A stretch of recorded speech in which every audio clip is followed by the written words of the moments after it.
സഹോദരങ്ങളെ, ആ മുള്ളിന്റെ കൊല ഇവനതാ വായിലേക്ക് ഇടുന്നു. അതാ കൊലയങ്ങ് വായിലേക്ക് ഇടുമ്പോൾ അത് തൊണ്ടയിൽ കുടുക്കി തിന്നാൻ കഴിയുന്നില്ല, ഭക്ഷിക്കാൻ കഴിയുന്നില്ല. വിശപ്പ് കൊണ്ട് സഹിക്കാൻ കഴിയാത്ത മനുഷ്യൻ, പ്രിയപ്പെട്ട സഹോദരങ്ങളെ, നിവൃത്തിയില്ലാത്തതിന്റെ പേരിൽ അവനതാ പച്ചമുള്ള് അങ്ങനെ ഭക്ഷിക്കുന്നു. പരിശുദ്ധ ഖുർആൻ ഓർമ്മപ്പെടുത്തുകയാണ്, ലാ യുസ്മിനു വലാ യുഗ്നീ മിൻ ജൂ. ആ പച്ചമുള്ള് നിവൃത്തിയില്ലാത്തതിന്റെ പേരിൽ എങ്ങനെങ്കിലും വായിലിട്ട് തൊണ്ടയിലൊക്കെ കുടുങ്ങിയപ്പോ ചവച്ച് പൊട്ടിച്ച് എങ്ങനെങ്കിലും ഒന്ന് ഭക്ഷിച്ച് പള്ളയിലേക്ക് കടത്തിയപ്പോ ലാ യുസ്മിനു, അവന്റെ വേദന അവൻ തടിക്കുന്നില്ല. ഭക്ഷണത്തിന്റെ കാരണമായി അവൻ തടി വെക്കുന്നില്ല.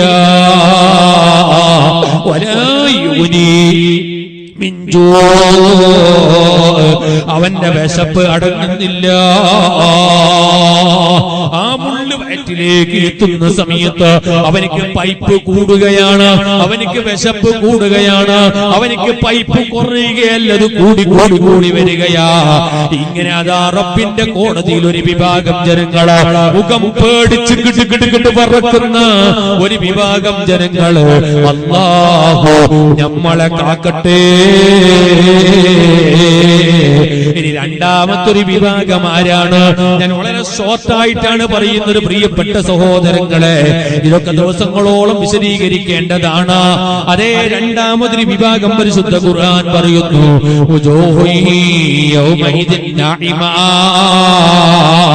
റബ്ബിന്റെ കോടതിയിലെത്തിയപ്പോൾ ഫരീഖുൻ ഫിൽ ജന്ന, ഒരു വിഭാഗം സ്വർഗ്ഗത്തിലാണ്, ഫരീഖുൻ ഫിസ് സഈർ, മറ്റൊരു വിഭാഗം നരകത്തിലാണ്. ആ നരകത്തിന്റെ വിഭാഗമാണ് നേരത്തെ ഞാൻ പറഞ്ഞത്. ഇനി സ്വർഗ്ഗത്തിന്റെ വിഭാഗം അറിയണോ?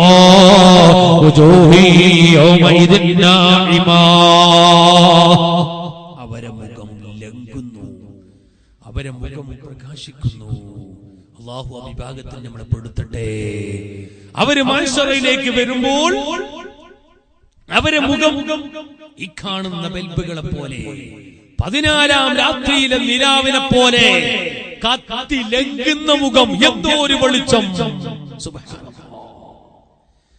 പരിശുദ്ധ ഖുർആൻ പറയുന്നു, എന്തേ ആ നിലക്ക് മുഖം പ്രകാശിക്കാനുള്ള കാരണം എന്താണ്? ലിസഈഹാ, മുഅ്മിനീങ്ങൾ ചിന്തിക്കണം, വഅൽ കേൾക്കുന്ന ഉമ്മമാര് മനസ്സിലാക്കണം. പരിശുദ്ധ ഖുർആൻ ഓർമ്മപ്പെടുത്തുന്നു, ലിസഈഹാ, റബ്ബിന്റെ കോടതിയിലെത്തുമ്പോ ഒരു വിഭാഗം ജനങ്ങളെ മുഖം പ്രകാശിക്കാൻ. എന്തേ മുഖം പ്രകാശിക്കാനുള്ള കാരണം എന്താണ്? ലിസഈഹാ, അവർ ദുനിയാവിൽ വെറും കളിച്ചതല്ല, ദുനിയാവിൽ തമാശ പറഞ്ഞതല്ല, ദുനിയാവിൽ കടന്നുറങ്ങിയവരല്ല, ദുനിയാവിൽ തോന്നിവാസം ചെയ്തവരല്ല, കള്ളിന്റെ മയക്കുമരുന്നിന്റെ കഞ്ചാവിന്റെ പിന്നാലെ പോയവരല്ല, പാൻപ്രാക്കും മധുവും മാറൂത്തിയും വയിലിട്ട് ചവച്ചു മുറുക്കി നടന്നവരല്ല. പരിശുദ്ധ ഖുർആൻ പറയുന്നു, എന്തേ അവരെ മുഖം പ്രകാശിക്കാനുള്ള കാരണം? ലിസഈഹാ, അവര് ദുനിയാവിൽ ജീവിക്കുന്ന കാലത്ത് നല്ലോണം അധ്വാനിച്ചവരാണ്, അവര് ഇഷ്ടപ്പെട്ടവരാ, ആഖിറത്തിലേക്ക് വേണ്ടി സമ്പത്ത് ഉണ്ടാക്കിയവരാണ്, ദുനിയാവിൽ വളരെ വളരെ വളരെ കഷ്ടപ്പെട്ട് ആഖിറത്തിലേക്ക് സമ്പാദ്യം ഉണ്ടാക്കിയവരാണ്. അവർ ഒരൊറ്റ വക്ത് നിസ്കാരം ഖളാക്കിയവരല്ല, അവർ സുന്നത്ത് നിസ്കാരം ഒഴിവാക്കിയവരല്ല, അവര് സുന്നത്ത് നിസ്കാരം ഒഴിവാക്കിയവരല്ല, അവര് ദിക്റും സ്വലാത്തും ഒഴിവാക്കിയവരല്ല, അവര് തഹജ്ജുദ് ഒഴിവാക്കിയവരല്ല. പ്രിയപ്പെട്ട സഹോദരങ്ങളെ, ഇങ്ങനെ ആഖിറത്തിലേക്ക് അവർ കഷ്ടപ്പെട്ടവരാണ്, നന്നായി ഖുർആൻ ഓതിയവരാണ്, നന്നായി ദിക്ർ ചൊല്ലിയവരാണ്, നന്നായി തസ്ബീഹ് ചൊല്ലിയവരാണ്, ഒരൊറ്റ അദാദും മുടക്കാതെ ചൊല്ലിയവരാണ്, അതേ സുന്നത്ത് നിസ്കാരം അധികരിപ്പിച്ചവരാണ്. രാവിലെ സുബഹിന്റെ ബാങ്ക് കൊടുക്കുന്നതിന് മുമ്പ് എഴുന്നേറ്റ് ഇന്ന് 5:35 സുബഹിന്റെ ബാങ്ക് കൊടുക്കുമ്പോ അതിന് മുമ്പ് എഴുന്നേറ്റ് തഹജ്ജുദ് നിസ്കരിച്ചവരാണ്. രാത്രി ഇശാഇന്റെ പിറകെ വിത്ർ നിസ്കരിച്ചവരാണ്. അങ്ങനെ ആഖിറത്തിലേക്ക് സമ്പാദിച്ചവരാണ്. പരിശുദ്ധ ഖുർആൻ പറയുന്നു, വുജൂഹു യൗമഇദിൻ നഈമ. ആ റബ്ബിന്റെ കോടതിയിലെത്തിയോ അവിടെ ഒരു വിഭാഗം ജനങ്ങളുടെ മുഖം അതാ കത്തിപ്രകാശിക്കുന്നു, മുഖം ലംഘിക്കുന്നു, വല്ലാത്ത പ്രകാശമടിക്കുന്നു. എന്തേ ഇതിന്റെ കാരണം? ഈ ഭൗതിക ലോകത്ത് ജീവിക്കുന്ന കാലത്ത് അവര് കഷ്ടപ്പെട്ടവരാണ്, അവര് അധ്വാനിച്ചവരാണ്, ആഖിറത്തിലേക്ക് സമ്പാദിച്ചവരാണ്. എന്നിട്ട് അല്ലാഹ് വീണ്ടും പറയുന്നു, റാദിയ. ദുനിയാവിൽ അവര് കഷ്ടപ്പെട്ടതിന്റെ പേരിൽ ആഖിറത്തിലെത്തുമ്പോ അല്ലാഹു കൊടുത്ത പ്രതിഫലം, ആ പ്രതിഫലം കൊണ്ടവർ തൃപ്തിപ്പെട്ടവരാണ്. നോക്കൂ, നിങ്ങൾ കഷ്ടപ്പെട്ടാൽ മാത്രം മുഖം ലഘൂല. കഷ്ടപ്പെട്ടതിന് കൊടുത്ത പ്രതിഫലം, ആ പ്രതിഫലം കൊണ്ട് അവർ തൃപ്തിപ്പെടുകയും വേണോ? നിങ്ങൾ കണ്ടോ, നമ്മളെ ഒരാൾ പണി,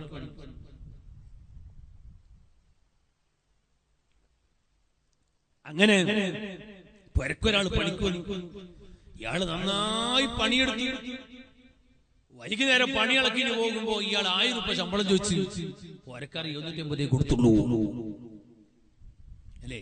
അങ്ങനെ ചില മുതലാളിമാർ പണിയെടുത്ത് ശമ്പളം കൊടുക്കാത്ത മനുഷ്യന്മാർ ഇഷ്ടം പോലെ പൈസ കെട്ടി വെക്കും, പണിക്കാർക്ക് ശമ്പളം കൊടുക്കൂല. അങ്ങനത്തെ ചില മുതലാളിമാർ അല്ലേ? ഇഷ്ടം പോലെ പൈസ ഉണ്ടാവും, ഉസ്താദന്മാർക്ക് തീരെ ശമ്പളം കൊടുക്കൂല. ഇവിടുത്തെ കഥയിലോട്ട് പോകണം, എന്റെ നാട്ടിലത്തെ കാര്യം അറിഞ്ഞാണ്. ഇങ്ങനെ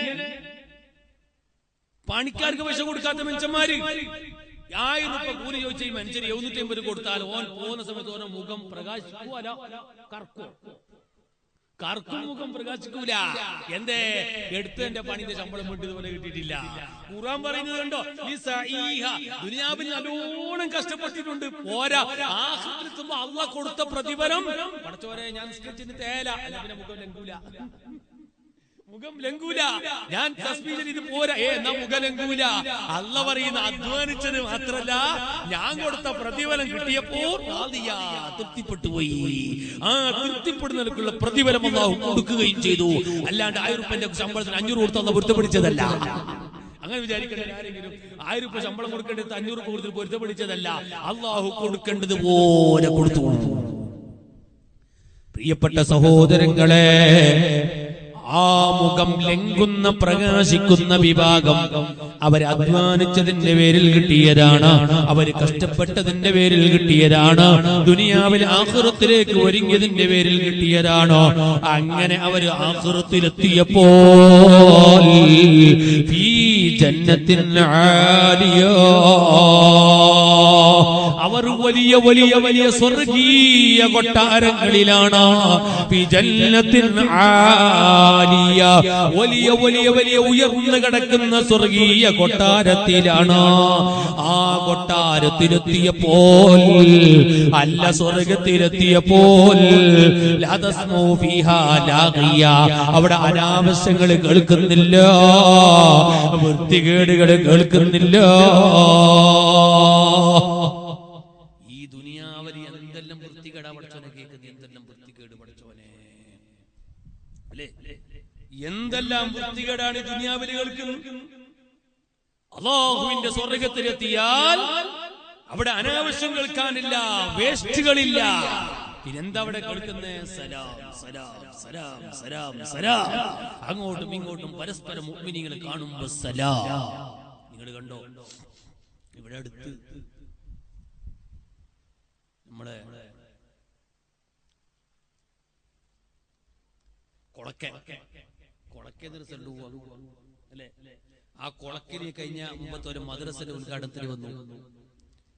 അങ്ങനെ വേദന ഞാൻ വരുമ്പോൾ ആലിക്കുഞ്ഞി ഉസ്താദ് ഇവിടെ മദ്രസ ഉദ്ഘാടനം ചെയ്ത് ഇങ്ങനെ ദ്വാരക്കുന്നുണ്ട്. ഞാൻ തൊട്ടടുപ്പത്തെ കസാല പോയിട്ട് ഞാനിരുന്നു. ഉസ്താദ് കണ്ണും ജീവി ദ്വാരക്കുന്നു. ദ്വാല കഴിഞ്ഞപ്പോ ഞാൻ മെല്ലെ കൈ കൊടുക്കുമ്പോ നിങ്ങളും ഉണ്ടോ എന്ന് വെച്ചു. എന്നിട്ട് ഉസ്താദ് പറയാണ്, നാളെ സ്വർഗത്തിലെത്തിയാൽ പരസ്പരം കാണുമ്പോൾ നിങ്ങളുണ്ടോ എന്ന് സ്വർഗത്തിൽ ചോദിക്കും. ആ ഒരു ചോദ്യത്തിൽ അല്ലാഹു ഈ ചോദ്യത്തിൽ ഉൾപ്പെടുത്തട്ടെ. ഉസ്താദ് ദുആ ചെയ്തു. അങ്ങനെ സന്തോഷത്തിന്റെ വാക്കുകളാണ് സ്വർഗത്തിലുള്ളത്. നിങ്ങളുണ്ടോ, നിങ്ങളുണ്ടോ? സുബ്ഹാനല്ലാഹ്.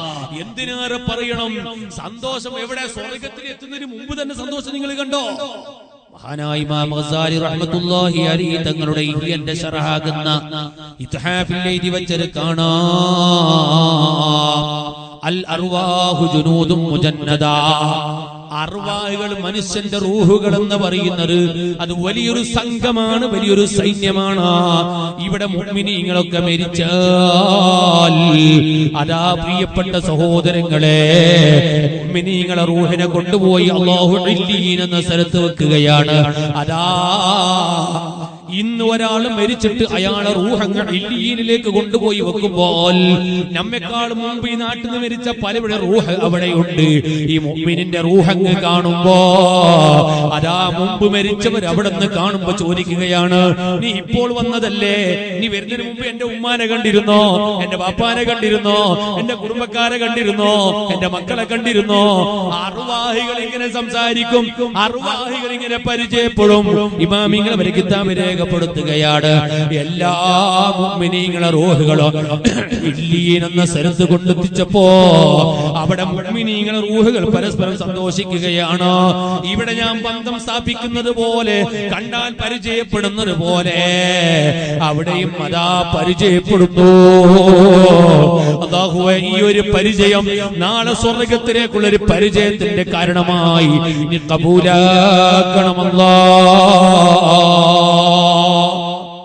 പ്രിയപ്പെട്ട സഹോദരങ്ങളെ, അവിടെ അനാവശ്യ സംസാരങ്ങളില്ല, അവിടെ വേസ്റ്റ് സംസാരങ്ങളില്ല. എന്നിട്ട് പരിശുദ്ധ ഖുർആൻ പറയുന്നത് എന്തൊക്കെയാണ്? ആ മുഖം ലംഘുന്ന വിഭാഗം ഫീഹാ ഐനുൻ ജാരിയ, അവിടെ ഒലിക്കുന്ന നദികളുണ്ട്. നൽവെള്ളത്തിന്റെ, കള്ളിന്റെ, തേനിന്റെ, പാനിന്റെ നിറഞ്ഞൊലിക്കുന്ന വലിയ വലിയ തോടുകൾ. സുബ്ഹാനല്ലാഹ്. ഫീഹാ സുറുറും മർഫൂഅ, ഉയർത്തപ്പെട്ട വലിയ വലിയ വലിയ കട്ടിലുകളുണ്ട്. അതേ വാക്വാബും മൗദൂഅ, ആ കട്ടിലിന്റെ ചുറ്റുഭാഗത്തുള്ള ചെറിയ ടീമേശയുണ്ട് അവിടെ. അതിൽ കുടിക്കാനുള്ള പാനീയങ്ങൾ, പുതിയ പുതിയ കമ്പനിയുടെ സീര് പോലും പൊട്ടിക്കാത്ത വലിയ വലിയ പൂജകളുണ്ട് അവിടെ, കപ്പുകളുണ്ട് അവിടെ, വലിയ വലിയ പാനീയങ്ങളുണ്ട് അവിടെ. വനമാരിഖു മസ്ഫൂഫത്തുൻ വസറാബിയു മബ്സൂസാ, ആ കട്ടിലുകളിൽ വിരിപ്പുകളുണ്ട്, തലയാണികളുണ്ട്, ആവശ്യമായ എല്ലാം അവിടെ വെച്ചിട്ടുണ്ട്. പ്രിയപ്പെട്ട സഹോദരങ്ങളെ, എല്ലാ വെള്ളിയാഴ്ചയും ഉസ്താദ് ഓതുന്ന സൂറത്തിൽ അതാ രണ്ട് വിഭാഗത്തിനെ പറ്റി അല്ലാഹ് പരിചയപ്പെടുത്തുന്നു. ആ പരിചയമല്ലേ ഫരീഖുൻ ഫിൽ ജന്ന, ഒരു വിഭാഗം സ്വർഗ്ഗത്തിലാണ്. അതേ ഫരീഖുൻ ഫിസ്സഈർ, ഒരു വിഭാഗം നരകത്തിലാണ്. നരകത്തിലായ വിഭാഗത്തെ പറ്റി അല്ലാഹ് പറഞ്ഞു, അവർ നാളെ മഹ്ശറിൽ കിട്ടുകിട്ട് പറക്കുന്നവരാണ്, അവർ നരകത്തിൽ കിടക്കുന്നവരാണ്, ആ നരകത്തിന്റെ വെള്ളം കുടിക്കേണ്ടവരാണ്, നരകത്തിന്റെ പച്ച പുള്ളാകുന്ന ഭക്ഷണം കഴിക്കേണ്ടവനാണ്. മറ്റൊരു വിഭാഗം സ്വർഗ്ഗത്തിലാണ്, അവരെ മുഖം ലംഘുന്നവരാണ്. മുഖം ലംഘുന്നു, റബ്ബ് കൊടുത്ത പ്രതിഫലം കൊണ്ട് അവരെ തൃപ്തിപ്പെട്ടു പോയി. അവർ ഉയർന്ന വലിയ കൊട്ടാരത്തിലാണ്, അവർ സ്വർഗീയ ആഡംബരത്തിലാണ്. ഇങ്ങനെ പരിശുദ്ധ ഖുർആൻ. പ്രിയപ്പെട്ട സഹോദരങ്ങളെ, നിങ്ങൾ അറിയുമോ, അതാ ഇങ്ങനെ പരിശുദ്ധ ഖുർആന് വലിയ വിജയികളെ കുറിച്ച് പരിചയപ്പെടുത്തുമ്പോ ആഖിറത്തിൽ വിജയിക്കുന്ന, ആ മുഖം ലംഘുന്ന, സ്വർഗീയ മണിമാളികളിൽ സന്തോഷിക്കുന്ന, സ്വർഗീയ തരിമണികളെ കൊണ്ട് അതേ സുഖിക്കുന്ന ആ വിജയിക്കുന്ന വിഭാഗത്തെ പറ്റി അല്ലാഹു പരിശുദ്ധ ഖുർആനിൽ ഓർമ്മപ്പെടുത്തിയത് കണ്ടോ? ആഖിറത്തിൽ വിജയിക്കുന്നവരാരാണ്? ആ സ്വർഗത്തിൽ കടക്കുന്ന കടക്കുന്നവരാരാണ്? സ്വർഗീയ കൊട്ടാരത്തിൽ കയറുന്നവരാരാണ്? മുത്തുനബി സല്ലല്ലാഹു അലൈഹി വസല്ലമ തങ്ങള് നാളെ സ്വർഗത്തിന്റെ ഉദ്ഘാടനം ചെയ്യുമ്പോ മുത്തുനബിന്റെ പിന്നാലെ കടക്കുന്നവരാരാ? നിങ്ങൾ നോക്കൂ. അല്ലാഹു ആ ഭാഗ്യം കിട്ടുന്ന കൂട്ടരെ സംബന്ധിച്ച് പറയുന്ന ഒരു ശൈലി ഞാൻ നീട്ടാതെ 5 മിനിറ്റ് എന്ന് പറയാം. നിങ്ങൾ ശ്രദ്ധിച്ചോടി. നിങ്ങൾ കൈകൊണ്ട് എണ്ണിയാ നല്ലതാണ്. അല്ലാഹു ഒരു സൂറത്തിന്റെ തുടക്കത്തിൽ ചെയ്യുന്ന സത്യം നിങ്ങൾ നോക്കൂ. വശംസി വദ്ദുഹാഹാ വൽഖമരി ഇദാ തലാഹാ വന്നഹാരി ഇദാ ജല്ലാഹാ വല്ലൈലി ഇദാ യഗ്ശാഹാ വസമാഇ വമാ ബനാഹാ വൽഅർളി വമാ തഹാഹാ വനഫ്സി വമാ സവ്വാഹാ. അല്ലാഹു എട്ടോളം വശംസി സൂര്യനെ തന്നെയാണ് സത്യം, വദുഹാഹാ സൂര്യന്റെ വെളിച്ചത്തിന് തന്നെയാണ് സത്യം, വൽ ഖമരി ചന്ദ്രനെ തന്നെയാണ് സത്യം, വന്നഹാരി പകലിനെ തന്നെയാണ് സത്യം, വല്ലൈലി രാത്രി തന്നെയാണ് സത്യം, വസ്സമായി ആകാശത്തെ തന്നെയാണ് സത്യം, വൽ അർളി ഭൂമിയെ തന്നെയാണ് സത്യം, വനഫ്സിൽ നിന്റെ ശരീരത്തിനെ തന്നെയാണ് സത്യം. എത്ര സത്യം ചെയ്തേ? 8 എണ്ണം. നമ്മുടെ നാട്ടിൽ ചിലപ്പോ എന്തെങ്കിലും വല്ലാഹി അങ്ങനെ തന്നെ അല്ലെ, ഒരു സത്യം ചെയ്തപ്പോ ഏകദേശം മതി. സത്യം ചെയ്യാൻ പാടില്ലത് വേറെ വിഷയമാണ്. അതിരിക്കട്ടെ, ഇപ്പൊ ഞാൻ ഭാഗത്ത് കിടക്കുന്നില്ല. എന്നാൽ പടച്ച തമ്പുരാകുന്ന റബ്ബുൽ ഇസ്സത്ത് ഒരു സൂറത്തിന്റെ തുടക്കത്തിൽ 8 സത്യം ചെയ്യാൻ, 8 സത്യം ചെയ്തിട്ട് എന്നിട്ടിപ്പോ അല്ലാഹ് പറയുന്ന വിഷയം നമുക്ക് അത് നോക്കണ്ടേ? എന്താണ് അല്ലാഹു 8 സത്യം ചെയ്തുകൊണ്ട് പറയുന്നത്? ഖദ് അഫ്ലഹ മൻ സക്കാഹാ. 8 സത്യം ചെയ്തുകൊണ്ട് റബ്ബ് സുബ്ഹാനഹു വ തആല പറഞ്ഞ വാക്കെന്താണ്? പാരത്രിക ലോകത്ത് വിജയിച്ചവനാരാണ്? മുഖം ലംഘിക്കുന്നവരാരാണ്? മുഖം പ്രകാശിക്കുന്നവരാരാണ്? സ്വർഗത്തിൽ കിടക്കുന്നവരാരാണ്? ആ കൊട്ടാരത്തിൽ കയറുന്നവരാരാണ്? ഊറുല്ലീങ്ങളെ കൊണ്ട് സുഖിക്കുന്നവരാരാണ്? റബ്ബിന്റെ കോടതിയിൽ വിജയം കൈവരിക്കുന്നവരാരാണ്? ഖദ് അഫ്ലഹ മൻ സക്കാഹാ. അവനവന്റെ ശരീരത്തിനെ ശുദ്ധീകരിക്കുന്നവനാരാണ്? അവനാണ് വിജയിച്ചവൻ. അവനവന്റെ ശരീരത്തിന് സംസ്കരിച്ചെടുക്കുന്നവനാരാണ്? അവനവന്റെ ശരീരത്തിന് ശുദ്ധിയാക്കുന്നവനാരാണ്? അവനാണ് വിജയിച്ചവൻ. 8ഓളം വരുന്ന സത്യങ്ങൾ ചെയ്തുകൊണ്ട് യജമാനായ റബ്ബി സമുദായത്തിന് പഠിപ്പിക്കുന്ന അതാ വിജയി ആരാണ്? സുബ്ഹാനല്ലാഹ്. ഇതിന്റെ ഗൗരവം മനസ്സിലാക്കണം നിങ്ങൾ. 8 സത്യം ചെയ്തിട്ട് അല്ലാഹു തആല പറയുന്നത് ഖദ് അഫ്ലഹ മൻ സക്കാഹാ. അവനവന്റെ ശരീരത്തിന് തസ്കിയത്ത് നടത്തുന്നവൻ, ആത്മശുദ്ധീകരണം നടത്തുന്നവൻ ആരാണ്? അവനല്ലേ വിജയിച്ചവൻ. ഖദ് അഫ്ലഹ മൻ തസക്കാ. ഉസ്താദ് വെള്ളിയാഴ്ച ജുമുഅക്ക് ഓതുന്ന സൂറത്തില് നിങ്ങൾ കേട്ടിട്ടില്ലേ? ഖദ് അഫ്ലഹ മൻ തസക്കാ. നഫ്സിനെ ശുദ്ധീകരിച്ചവനാരാണ്? ആത്മശുദ്ധീകരണം നടത്തിയവനാരാണ്? അവനവന്റെ ശരീരത്തിനെ ശുദ്ധിയാക്കിയവനാരാണ്? അവനാണ് വിജയിച്ചവൻ. എന്നിട്ട് റബ്ബ് വീണ്ടും പറഞ്ഞത് കണ്ടില്ലേ? യൗമ ലാ യൻഫഉ മാലും വലാ ബനൂൻ. ഓ മനുഷ്യ, എനിക്കും നിനക്കും ഒരു കാലം വരാനുണ്ട്, ഒരു ദിവസം വരാനുണ്ട്. ഏതാണ് ആ ദിവസം? യൗമ ലാ യൻഫഉ മാലും വലാ ബനൂൻ. ആ ദിവസം വന്നു കഴിഞ്ഞാൽ എത്ര വലിയ മുതലാളിക്കും അവന്റെ സമ്പത്ത് ഫലം ചെയ്യുന്നില്ലോ. വലിയ തറവാട്ടുകാരനായ ഉപ്പാക്ക് അവന്റെ മക്കള് ഫലം ചെയ്യുന്നില്ലോ. സമ്പത്തുകളും സന്താനങ്ങളും ഫലം ചെയ്യാത്തൊരു ദിവസം വരാനുണ്ട്. അന്നത്തെ ദിവസം വന്നു കഴിഞ്ഞാൽ അവിടെ വിജയിക്കുന്നവരാരാണ്? റബ്ബിന്റെ കോടതിയിൽ രക്ഷപ്പെടുന്നവരാരാണ്? ഇല്ലാ മൻ അത്തല്ലാഹ ബിഖൽബിൻ സലീം. ശുദ്ധ മനസ്സോടെ ക്ലിയറായ മനസ്സോടെ കണ്ണാടി ചില്ല് പോലെ തെളിഞ്ഞ കൽബോടെ റബ്ബിലേക്ക് ചെല്ലുന്നവരാരാണ്? അവര് മാത്രമേ വിജയിക്കുകയുള്ളൂ. അല്ലാതെ ആത്മശുദ്ധീകരണമില്ലാതെ കൽബ് പ്രകാശിക്കാതെ കരപുരണ്ട കൽബുമായി പോകുന്നവരാരാണ്? അവര് ആഖിറത്തിൽ വിരൽ കടിക്കേണ്ടവരാണ്. അല്ലാഹ് നീ ഞങ്ങളെ കാക്കണേ റഹ്മാനേ. പരിശുദ്ധ ഖുർആൻ ആഖിറം വിജയിച്ചവരെ സംബന്ധിച്ച് പറയുന്നത് ആരാണ്? നേരത്തെ പറഞ്ഞ സ്വർഗ്ഗ അവകാശികൾ. അല്ലാഹു വശംസു ദുഹാഹ എന്ന സൂറത്തിൽ 8ഓളം സത്യം ചെയ്തുകൊണ്ട് പറഞ്ഞു, ആത്മശുദ്ധീകരണം നടത്തിയ മനുഷ്യനാ വിജയിക്കുന്നത്.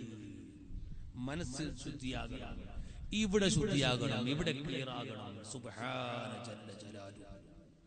അവിടെ ക്ലിയർ ആകാൻ ഇപ്പൊ എന്താ ചെയ്യരുത്? ഈ കാണുന്ന ബോഡിന്റെ അകത്ത്, ഈ കാണുന്ന ശരീരത്തിനുള്ളിലുള്ള ആത്മാവ്, ഈ ആത്മാവ് ശുദ്ധിയാകാൻ ഇപ്പോൾ എന്താ ചെയ്യേണ്ടത്? പണ്ട് എന്റെ ഉസ്താദ് പറയുന്നുണ്ടായിരുന്നു, ഞാനത് പെടുമ്പത്ത് വേദറിയുമ്പോൾ ഞാൻ പറഞ്ഞിട്ടുണ്ട്. ഉസ്താദ് ഒരു ദിവസം പറഞ്ഞു, ആത്മശുദ്ധീകരണം നല്ല മരുന്നുണ്ട് കേട്ടോ എന്ന് പറഞ്ഞു. എന്താ ഉസ്താദ് എന്ന് വെച്ചു, ഒരു സർപ്പിന്റെ പാക്ക് മേങ്ങ ഗ്ലാസ് ഇട്ട് കലക്കിട്ട് കുടിക്കാം. സർപ്പ് നമ്മളെ നെഹ്റുവിന്റെ സർപ്പല്ല, കുണിപ്പ വാസ്മിച്ചിന്റെ കൂടെ സർപ്പില്ലേ നമ്മളെ, ആ സർപ്പ് മേങ്ങ ഒരു ഗ്ലാസ് ഇട്ട് കലക്ക കുടിക്കാം. ജുലാബളെ പിന്നെ ഹോസ്പിറ്റലിൽ കിടക്കാം അല്ലേ? ഇതല്ലാതെ വേറെ എന്തും വരുന്ന നമുക്ക് വരുന്നത് എന്താ? നമ്മുടെ ആത്മാവിന്റെ കഥ എനിക്കറിയോ? സുബ്ഹാന ജല്ല ജലാലു. നമ്മൾ ചിന്തിക്കണ്ടേ? നിങ്ങൾ നോക്കൂ എന്റെ പ്രിയപ്പെട്ട സഹോദരങ്ങളെ, അല്ലാഹു നമ്മുടെ മനസ്സ് ശുദ്ധിയാക്കി തരട്ടെ. സയ്യിദുനാ മുഹമ്മദുർ റസൂലുള്ളാഹ് നബി സല്ലല്ലാഹു അലൈഹി വസല്ലം തങ്ങൾ പറഞ്ഞു, മോനെ ഈ ബോഡിന്റെ അകത്തുള്ള ആത്മാവിനെ ശുദ്ധിയാക്കണം. ആ ആത്മാവ് ശുദ്ധിയായില്ലെങ്കിൽ നിങ്ങൾ നോക്കൂ, അഷ്റഫുൽ ഖൽഖ് സല്ലല്ലാഹു അലൈഹി വസല്ലം തങ്ങൾ പറഞ്ഞു, മോനെ നിന്റെ ഖൽബിനെ എപ്പോഴും ശുദ്ധിയാക്കുന്നവരാകണം. എന്താണ് ഈ പറഞ്ഞ വാക്കിന്റെ അർത്ഥം നിങ്ങൾ മനസ്സിലാക്കുന്നുണ്ടോ? നബി സല്ലല്ലാഹു അലൈഹി വസല്ലം തങ്ങൾ പറഞ്ഞു, ഇന്നല്ലാഹ ലാ യൻദുറു ഇലാ അജ്സാമികും വലാ ഇലാ സുവരികും വലാകിൻ യൻദുറു ഇലാ ഖുലൂബികും. യജമാനായ റബ്ബ് നിന്റെ കോലത്തിലേക്ക് നോക്കുന്നില്ല, നിന്റെ ശരീരത്തിലേക്ക് അല്ലാഹു നോക്കുന്നില്ല, നിന്റെ കോലത്തിലേക്ക് അല്ലാഹു നോക്കുന്നില്ല, നിന്റെ ഭംഗിയിലേക്ക് അല്ലാഹു നോക്കുന്നില്ല. അല്ലാഹു നോക്കുന്നത് എവിടെയാണ്? വലാകിൻ യൻദുറു ഇലാ ഖുലൂബികും. യജമാനായ റബ്ബിന്റെ നോട്ടം നിന്റെ ഖൽബിലേക്കാണ്. മുഹമ്മദുർ റസൂലുള്ളാഹി. നിങ്ങൾ നോക്കൂ, അല്ലാഹു നിന്റെ കണ്ണിലേക്ക് നോക്കുന്നു എന്ന് റസൂലുള്ളാഹി പറഞ്ഞില്ല. നിന്റെ ചെവിയിലേക്ക് അല്ലാഹു നോക്കുന്നു എന്ന് റസൂലുള്ളാഹി പറഞ്ഞില്ല. ഉത്തരവിനങ്ങൾ പറഞ്ഞവിടെ, മോനെ നിന്റെ ബോഡിക്കോ നിന്റെ ഭംഗിക്കോ നിന്റെ ശരീരത്തിലേക്കോ എവിടെയും അല്ലാഹു നോക്കുന്നില്ല. യജമാനൻ നോക്കുന്ന ഒരു സ്ഥലമുണ്ട്. അതെവിടെ? മനുഷ്യന്റെ ഖൽബിലേക്ക് അല്ലാഹു നോക്കുന്നു. അതെന്തേ കണ്ണിലേക്ക് നോക്കാതെ? നമ്മളെ കണ്ണുകൊണ്ട് ഇപ്പൊ എന്തെല്ലാം ചെയ്യുന്നുണ്ട്, അതെന്താ കണ്ണിലേക്ക് നോക്കാതെ? അല്ലേ, നമ്മളെ കണ്ണുകൊണ്ട് നമ്മൾ എന്തൊക്കെ ചെയ്യും. സുബ്ഹാനല്ലാഹ്. ഇപ്പൊ വാഴ് കഴിഞ്ഞിട്ട് പോകുമ്പോ എത്ര തെറ്റ് ചെയ്യാനുണ്ട് നമ്മൾ? അല്ലേ, കഴിഞ്ഞിട്ട് പോകുമ്പോ എത്ര ചെയ്യാനാണ്? എത്ര പെണ്ണുങ്ങൾ പോകുമ്പോ ഇപ്പൊ നോക്കാണ്ട് കണ്ണ് ഏറ്റവും വലിയ അക്രമി കണ്ണല്ലേ? അല്ലാഹു പറഞ്ഞു, കണ്ണിലേക്ക് അല്ലാഹു നോക്കുന്നു. അല്ലാഹു പറഞ്ഞില്ല, റസൂലുള്ളാഹി പറഞ്ഞില്ല. ഈ ചെവിട് കൊണ്ട് എന്തൊക്കെയാ കേൾക്കുന്നു? റസൂലുള്ളാഹി പറഞ്ഞു, നിന്റെ ചെവിയിലേക്ക് അല്ലാഹു നോക്കുന്നു. ഇല്ല, നിന്റെ നാവ് കൊണ്ട് എന്തൊക്കെ തോന്നിവാസങ്ങളാ സംസാരിക്കുന്നത് എന്നാ റസൂലുള്ളാഹി പറഞ്ഞോ? നിന്റെ നാവിലേക്ക് അല്ലാഹു നോക്കുന്നു എന്ന് പറഞ്ഞോ? പറഞ്ഞില്ല. എന്തേ പറയാത്തത്? ഞാൻ ഒരു ദിവസം ഈ ഹദീസ് ഇങ്ങനെ അർത്ഥം വെച്ചിട്ട് വലിയ പോസോട്ട് നമ്മളൊരു വാഴ കേട്ടിട്ടുണ്ട്. ഇവിടുന്ന് എനിക്ക് സ്ഥലം ഓർക്കുന്നില്ല. സുബ്ഹാന ജല്ല ജലാലുഹു 1.5 മണിക്കൂറാണ് തങ്ങൾ ഈ ഒരു ഹദീസ് വിശദീകരിച്ചത്. ഞാൻ ആ വാഴ 2-3 സ്ഥലത്ത് പറഞ്ഞിട്ടുണ്ട്. ആ പോസോട്ടങ്ങൾ വിശദീകരണം എന്തേ കണ്ണിലേക്ക് നോക്കുന്നു എന്ന് പറഞ്ഞില്ല, എന്തേ ചെവിടിലേക്ക് നോക്കുന്നു എന്ന് പറഞ്ഞില്ല, എന്തേ ഇവിടെ നോക്കുന്നു എന്ന് മാത്രം പറഞ്ഞു. ഇതാണ് റിമോട്ട്. മനുഷ്യന്റെ റിമോട്ടാണ് ആത്മാവ്. ഈ റിമോട്ട് കൊണ്ടാണ് കണ്ണ് പല ഭാഗത്തേക്കും റിമോട്ട് അങ്ങ് തിരിക്കുമ്പോൾ കണ്ണങ്ങോട്ട് പോകുന്നു. മുമ്പിലുള്ള ടെലിവിഷൻ ചാലുവാകണമെങ്കിലും വേണ്ടി ചാനൽ വെക്കണമെങ്കിലും റിമോട്ടില്ലേ? ഈ റിമോട്ട് ഒത്തുമ്പോഴേ വേണ്ടി ചാനൽ മുമ്പിൽ വരുന്നത് എന്നതുപോലെ മനുഷ്യന്റെ റിമോട്ടാണ് ആത്മാവ്. ആത്മാവാകുന്ന റിമോട്ട് തിരിക്കുമ്പോൾ കണ്ണാ ഭാഗത്തേക്ക് പോകുന്നു, ചെവി മറ്റൊരു ഭാഗത്തേക്ക് പോകുന്നു, അതാ കാല് മറ്റൊരു ഭാഗത്തേക്ക് പോകുന്നു, കൈ പിന്നൊരു ഭാഗത്തേക്ക് പോകുന്നു. അല്ലാഹു പറഞ്ഞു, എടാ കണ്ണും കൈയും നോക്കേണ്ട ആവശ്യമില്ല. മുത്തുനബി പറയാണ്, അല്ലാഹു നോക്കുന്നത് മനുഷ്യന്റെ റിമോട്ടിലേക്കാണ്. ആ റിമോട്ടാകുന്ന കൽബ് അതങ്ങ് ശരിയായ പിന്നെ പേടിക്കേണ്ടതില്ല. പ്രിയപ്പെട്ട സഹോദരങ്ങളെ, നിങ്ങൾ നോക്കൂ, ഞങ്ങൾക്കിത് പറയാൻ പേടിയാണ്, അതുകൊണ്ട് പറയാത്തത്. ആത്മാവിനെ ശുദ്ധീകരിക്കാന്ന് പറഞ്ഞാൽ നിങ്ങളൊന്ന് ചിന്തിച്ചു നോക്കൂ, നമ്മളൊക്കെ അവസ്ഥ എന്താ? എനിക്കിത് പറയാൻ പേടിയാ. ഞാൻ പലപ്പോഴും ചിന്തിക്കാറുണ്ട്. ഞാൻ ഇന്നലെ ഞാൻ ആരോടോ പറഞ്ഞു, വേല കഴിഞ്ഞു ഇങ്ങനെ കൈ പിടിച്ചിട്ട് എല്ലു പൊന്തിക്കത കൈ പിടിച്ച് മുത്തിട്ട്. അങ്ങനെ ഞാൻ ആരോടോ പറഞ്ഞു, കൈ ഇങ്ങനെ പിടിച്ച് മുത്തുമ്പോ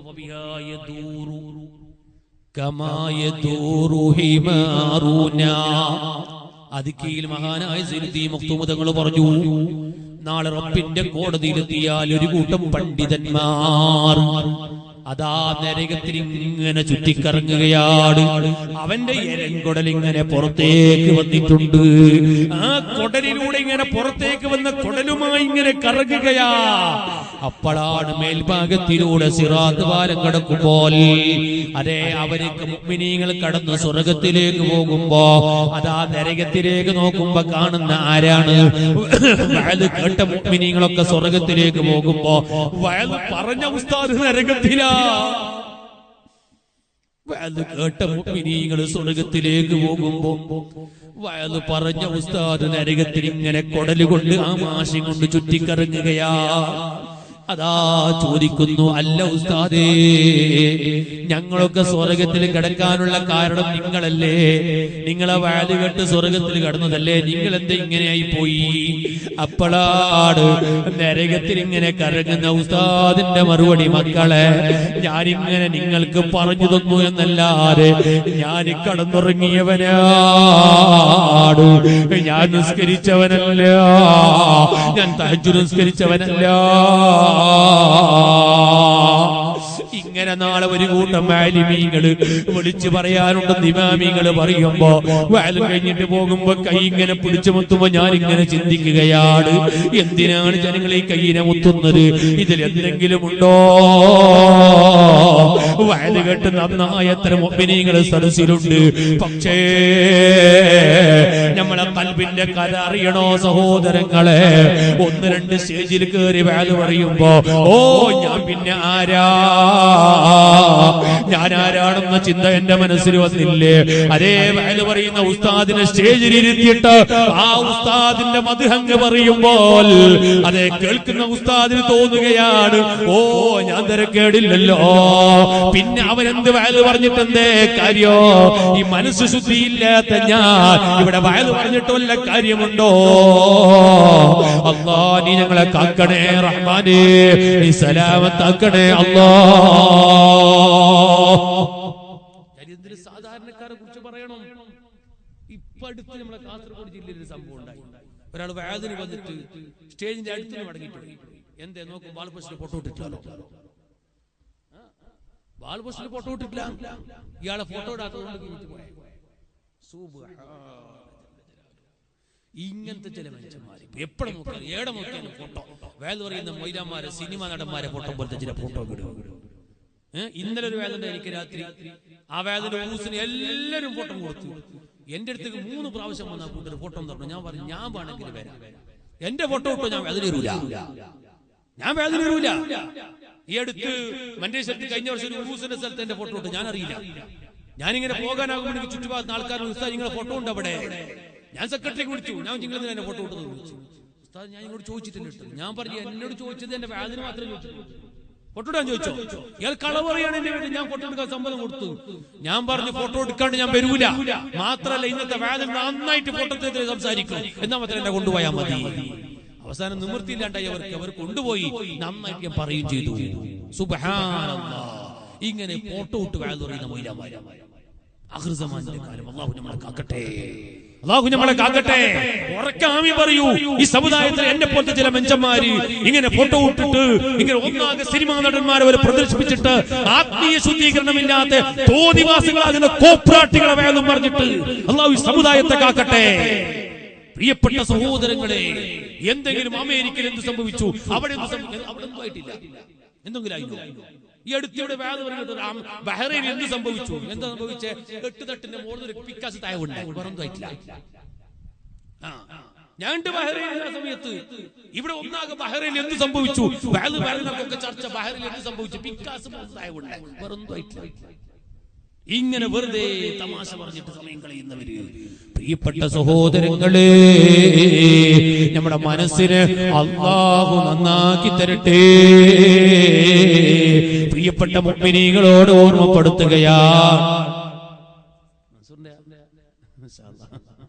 പ്രിയപ്പെട്ട സഹോദരങ്ങളെ, ആത്മാവിനെ ശുദ്ധീകരിക്കേണ്ടവരാണോ? ആത്മാവിനെ ശുദ്ധീകരിക്കണോ? ആത്മാവിനെ നന്നാക്കണോ? ഇവിടെ എത്ര വലിയ നല്ലവനായിട്ടും കാര്യമില്ല, ഈ കാണുന്ന വെള്ള ശരീരം ഉണ്ടായിട്ട് കാര്യമില്ല, നല്ല തടിയും തലയെക്കെട്ടും ഉണ്ടായിട്ട് കാര്യമില്ല. ഇതിന്റെ ഉള്ളാട് ക്ലിയറാകേണ്ടത്, ക്ലിയറാകേണ്ടത് ഉള്ളാട്, ക്ലിയറാകേണ്ടത് മനുഷ്യന്റെ മനസ്സാ. ആ മനസ്സ് ശുദ്ധിയാകാത്ത കാലത്തൊക്കെയോ രക്ഷപ്പെടാൻ കഴിയൂല.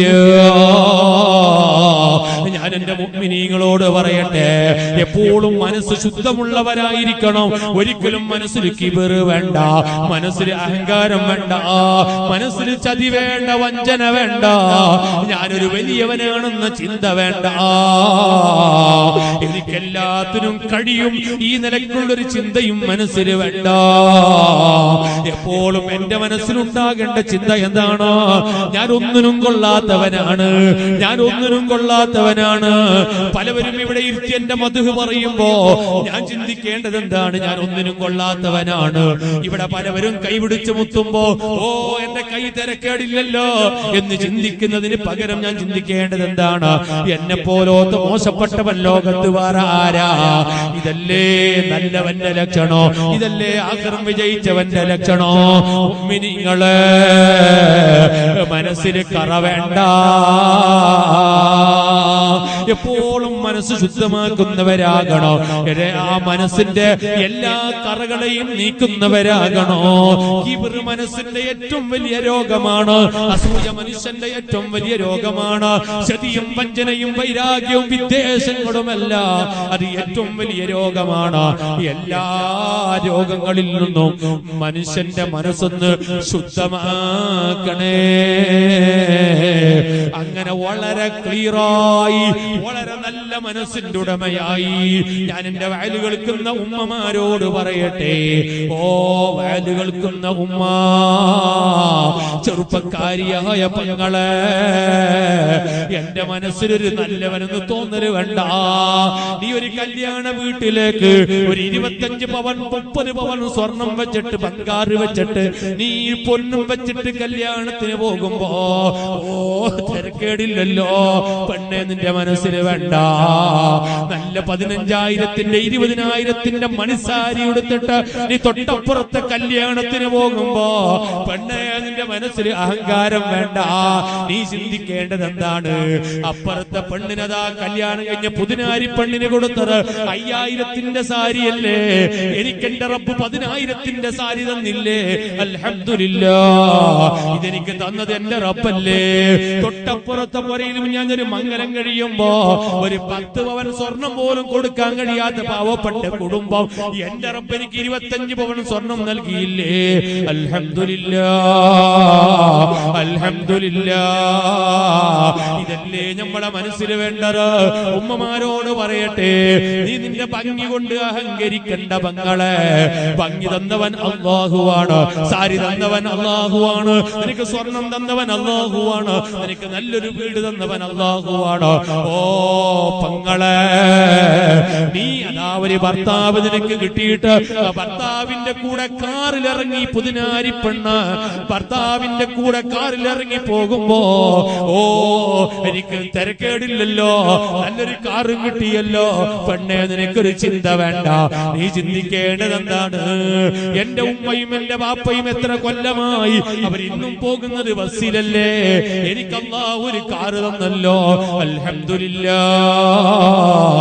ഏതേത് അനുഗ്രഹങ്ങൾ റബ്ബ് ചെയ്താലോ അതിനെ അഹങ്കരിക്കുന്നതിന്റെ പകരമായി അതൊരു നന്ദിയുള്ളവനാക്കി മാറ്റി തീർക്കാൻ കഴിയണോ?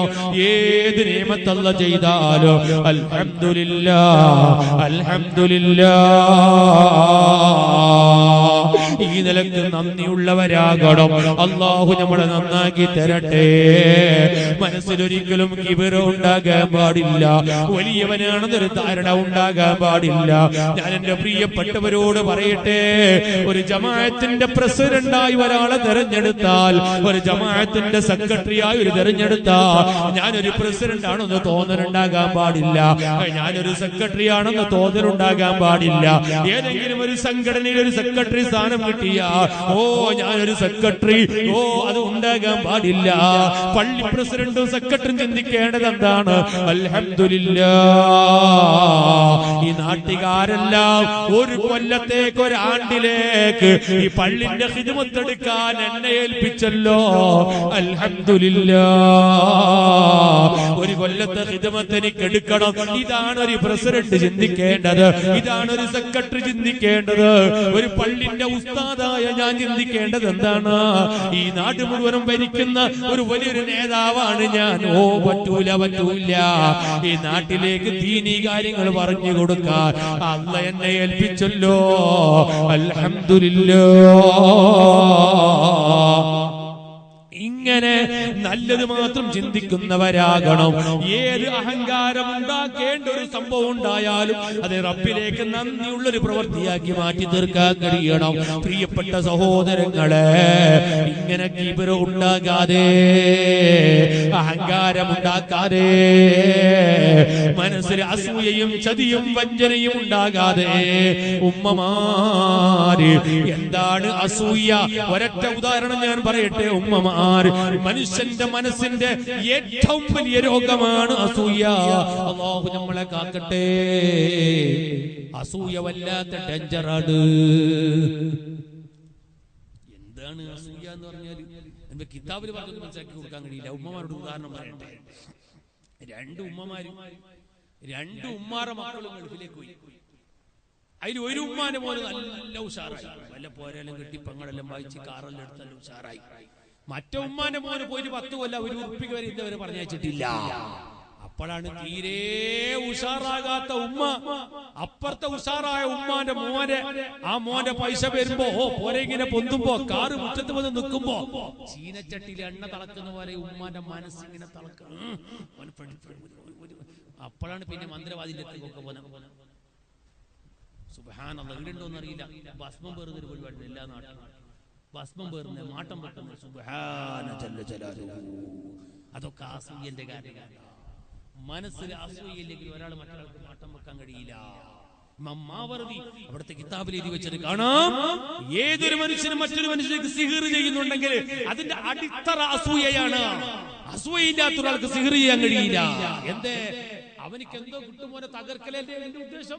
അപ്പൊ അത് അസൂയയില്ലേ? അപ്പോഴല്ലേ സിഹിർ ചെയ്യുള്ളൂ.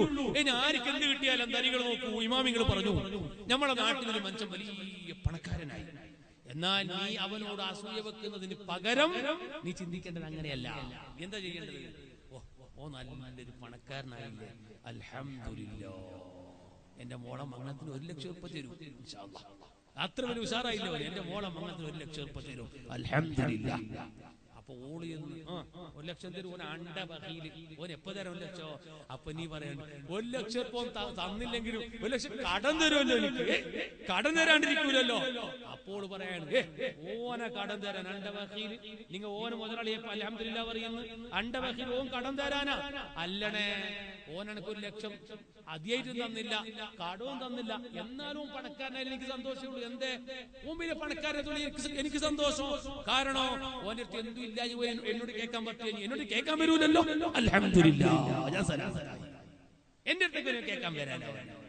ഇങ്ങനെ ചിന്തിക്കണം നമ്മളാരും അങ്ങനെ ചിന്തിക്കും. ഓൻ പണക്കാരനാകുമ്പോ അൽഹംദുലില്ലാഹ് പണക്കാരനായില്ല, അൽഹംദുലില്ലാഹ് 1 ലക്ഷം രൂപ മോളെ മംഗളത്തിന് തരും, അല്ലെങ്കിൽ 2 ലക്ഷം രൂപ കടം തരും. ഒന്നുമില്ലെങ്കിൽ എന്റെ അടുത്തെങ്കിലും കേൾക്കാൻ വരൂലല്ലോ, അവന് സർവീസ് തൊട്ട് ഞാൻ രക്ഷപ്പെട്ടല്ലോ. ഈ നിലയ്ക്ക് ചിന്തിക്കുന്ന ഒരു മനസ്സ് നമുക്ക് ആർക്കെങ്കിലും ഉണ്ടോ? നമുക്ക് ആരെങ്കിലും നാട്ടിൽ ഉഷാറാകുമ്പോ സുബ്ഹാനല്ലാഹ് എണ്ണ തിളക്കുമ്പോൾ മനസ്സിന്റെ ഇങ്ങനെ പടക്കം. ഞണ്ടിന്റെ കാല് കണ്ടിട്ടില്ല നിങ്ങൾ? ഇങ്ങനെ ഞണ്ടിന്റെ കാല്, ഞണ്ട് എന്ന് പറഞ്ഞില്ല, പറഞ്ഞിട്ട് കുടിക്കാൻ തോന്നിയപ്പോ ഞണ്ട് എന്റെ കാലുണ്ട് ഇങ്ങനെ അല്ലെ, ഞണ്ട് ഇങ്ങനെ ഇങ്ങനെ ഇതുപോലെ മനുഷ്യൻ മനസ്സിങ്ങനെ പടക്കുകയാണ്. അല്ലാഹു നമ്മളെ കാക്കട്ടെ, അല്ലാഹു നമ്മളെ കാക്കട്ടെ. ഇങ്ങനെ മനസ്സ് ശുദ്ധമുള്ളവർ, ഒരു കലർപ്പുമില്ലാതെ, കിബറില്ലാതെ, അസൂയയില്ലാതെ, വഞ്ചനയില്ലാതെ, ചരിയില്ലാതെ, വൈരാഗ്യമില്ലാതെ എപ്പോഴും മനസ്സ് ശുദ്ധമുള്ളവരാരാ? അവരല്ലേ വിജയിച്ചവര്. അത് അഫ്ലഹ മൻ സക്കാഹാ, ആഖിറം വിജയിച്ചവര് ആത്മശുദ്ധീകരണം നടത്തിയവരാണ്. ഖൽബിന്റെ എല്ലാ ദുഷിച്ച സ്വഭാവങ്ങളും നീക്കിയവരാണ്. ഓ ചെറുപ്പക്കാരാ, വാല് കേൾക്കുന്ന ചെറുപ്പക്കാരി, വളരെ ഗൗരവത്തോടെ ചിന്തിക്കണം. 8 സത്യം ചെയ്തുകൊണ്ട് അല്ലാഹു പറഞ്ഞത് വിജയിച്ചവർ ആത്മശുദ്ധീകരണം നടത്തിയവർ മാത്രമാണ്. മറ്റൊരു സൂറത്തിൽ അല്ലാഹു പറഞ്ഞു ഖദ് അഫ്ലഹ മൻ തസക്ക, ആത്മശുദ്ധീകരണം നടത്തിയവർ വിജയിച്ചവരാണ്. വേറൊരു